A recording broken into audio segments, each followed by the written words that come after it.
नमस्कार. उद्या मोहिनी एकादशी आहे. एकादशीच्या दिवशी आपण भगवान विष्णू आणि माता लक्ष्मीची एकत्रित सेवा करत असतो. उद्या कोणती सेवा करावी? उद्या एक दिवसीय व्यंकटेश स्तोत्राचं अनुष्ठान कसं करावं याबद्दल माहिती. भगवान विष्णू माता लक्ष्मीची आपण एकत्रित सेवा करत असतो. तुमच्याकडे बाळकृष्णाची मूर्ती किंवा भगवान विष्णू माता लक्ष्मीचा फोटो असेल, मूर्ती असेल तर त्यावर अभिषेक करावा. अभिषेक करताना पुरुष सूक्त म्हणावं. पुरुष सूक्त म्हणणं तुम्हाला शक्य नसेल तर ओम नमो भगवते वासुदेवाय नमः या मंत्राचा जप करत अभिषेक करायचा. त्यानंतर फूल, वस्त्र, धूप, दीप ओवाळावं. पिवळ्या रंगाचं फळ, वस्त्र, फूल अर्पण करावं. सेवा कशी करावी? भगवान विष्णूंना तुळशी अतिशय प्रिय आहे.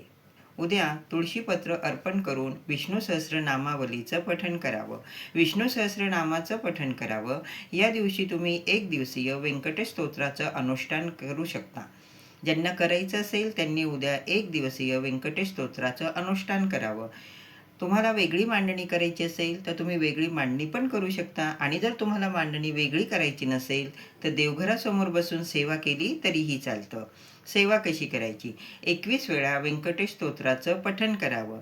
20 वेळा व्यंकटेश स्तोत्राचं पठण करून शेवटी म्हणजे 21व्या वेळेस फलश्रुती म्हणावी. दिवसभरात तुम्ही केव्हाही सेवा केली तरीही चालतं. तुम्हाला जमत असेल तर रात्री 12 वाजता तुम्ही सेवा केली तरीही चालेल. नियम: ब्रह्मचर्याचं पालन करावं. कांदा लसूण वर्ज्य करावा. तुम्ही अनुष्ठान करत आहात तर ह्या नियमांचं पालन करावं लागतं. दुसऱ्या दिवशी उत्तर पूजा करावी. एक दिवसीय व्यंकटेश स्तोत्राचं अनुष्ठान असं करायचं आहे.